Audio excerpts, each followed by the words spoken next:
response. And just a follow-up comment, it seems that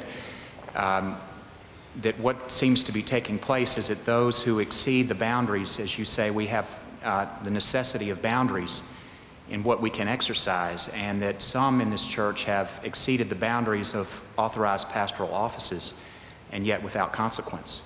And yet when boundaries of polity are exceeded, there are severe consequences. That's just my impression. Okay. I understand that, and I honor your impression. In places like the Diocese of New Westminster, that has authorized as a diocese rights for blessing same-sex unions, my sense of, and my probably limited understanding of the canons of the Church of Canada has been that they were very careful to address all of the canonical expectations of taking that action. We don't have clear canonical expectations for pastoral acts. There's a difference of opinion about whether or not blessing within the context of a same-gender relationship or blessing a battleship that's going to sea rises to the level of doctrine of the Church. We don't have a clarity about that as a church.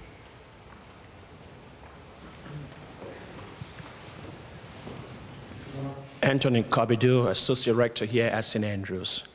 It seemed to me as though when it is convenience, we use the word Anglican loosely, and if it's inconvenience, then we are something else. How Anglican are we in the American Episcopal Church?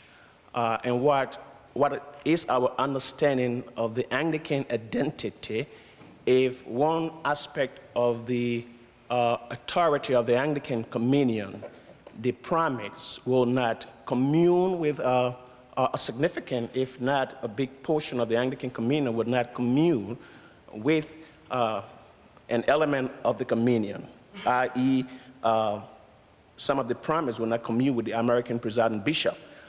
What holds us together as Anglican, and what divides us, and what is our Anglican identity? Mm-hmm. My understanding of being Anglican is in being in relationship to the Church of England through the Archbishop of Canterbury and the Archbishop of York. Your comment about disfellowship makes all of our hearts sad. At the same time, my understanding is that when my predecessor was at the meeting in Nottingham, there were 14 primates who wouldn't take communion with him. There were 7 when I was in Tanzania. So maybe we are slowly restoring some of those relationships. Instruments of communion is a new development. 50 years ago, we didn't use that language. That's been a fairly recent structural or attempt at structural device to hold and encourage the members of this communion to be in relationship with each other.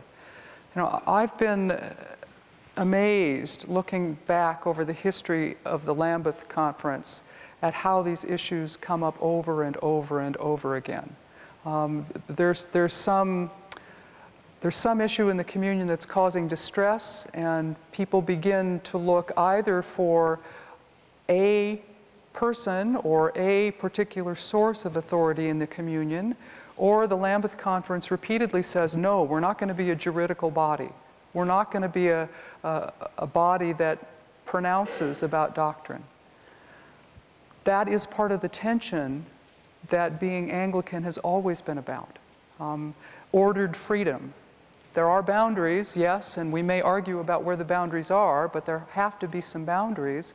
But within those boundaries, there has always been reasonable flexibility and desire for comprehensiveness.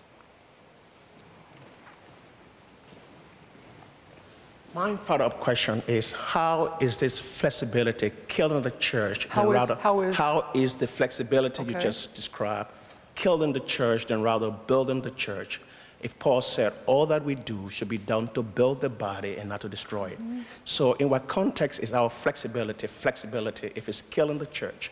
I was in Uganda with Archbishop Arambi, and it is a wave of Anglican leaving the church, join the EME church because of the same flexibility. We had Bishop Benjamin Nzembi of the province of Kenya cried this flexibility in the American church is killing the brothers and sisters in Kenya. What is the effect of our flexibility at the span of the gospel and the church? I think that's the question that's consuming us in many places right now. I would ask you to look at the reverse piece of context. Also, in reading about the history of the Lambeth Conference, I was struck by how many times the Lambeth Conference was asked to deal with the issue of polygamy and baptism. The first time it came up, they didn't deal with it. They talked about it, but didn't say anything coherent. Different life contexts in different parts of the communion have always been a challenge. We live in an age where communication is so rapid that we understand at a deeper level that we do live in each other's backyards. We are each other's neighbors, wanted or not. Part of our growth pangs have to do with the rapidity of communication, the fact that we do know what's going on in Nigeria and Uganda and vice versa. 100 years ago, when it took 6 months for a letter to go and come back, we could live with a different level of comfort about particular things.